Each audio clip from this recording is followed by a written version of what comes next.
চীনে খরগোশ পালন একটা লাভজনক খাত হিসেবে দ্রুত জনপ্রিয়তা অর্জন করছে।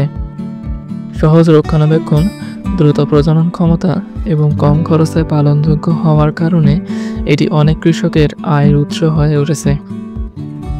চীনে খরগোশের মাংস রপ্তানি ও স্থানীয় বাজারের চাহিদা ক্রমশ বাড়ছে।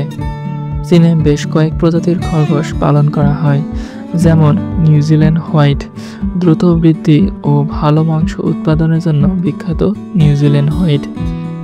এরপর রয়েছে ক্যালিফোর্নিয়ান, উচ্চমানের মাংস ও লোমের জন্য ক্যালিফোর্নিয়ান জাতের খরগোশ পালন করা হয়ে থাকে। 3 নম্বরে রয়েছে ফ্লেমিশ জায়ান্ট, বড় আকৃতির জন্য পরিচিত ফ্লেমিশ জায়ান্ট। একটা পূর্ণবয়স্ক খরগোশ বছরে 4 থেকে 5 বার বাচ্চা দিতে সক্ষম। প্রতিবারে 6 থেকে 12টি বাচ্চা জন্মায়।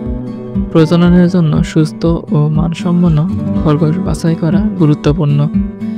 খামারে আলাদা করে প্রজনন কক্ষ রাখা হয়, যাতে খরগোশদের স্বাভাবিক প্রজনন প্রক্রিয়া সহজ হয়।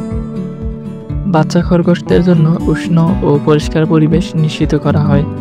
দুধ খাওয়ার পর ধাপে ধাপে তাদের ঘাস, শস্য ও প্রোটিন সমৃদ্ধ খাবারে অভ্যস্ত করা হয়। নির্দিষ্ট বয়স যেমন 3 থেকে 4 মাস হলে খরগোশ কেটে মাংস প্রক্রিয়াজাতকরণ করা হয়ে থাকে।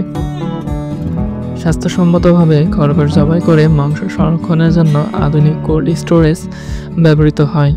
খরগোশের মাংস প্রোটিন সমৃদ্ধ, চর্বি কম এবং সহজপাচ্য হওয়ায় এটি স্বাস্থ্যকর মাংস হিসেবে পরিচিত।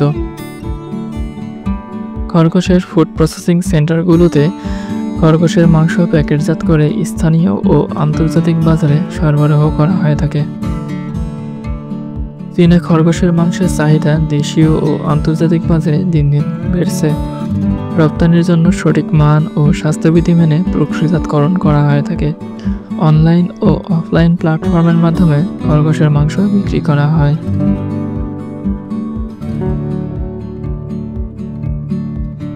স্থানীয় রেস্তোরাঁ, সুপারমার্কেট এবং হোটেলগুলোতে খরগোশের মাংসের সরবরাহ করা হয়।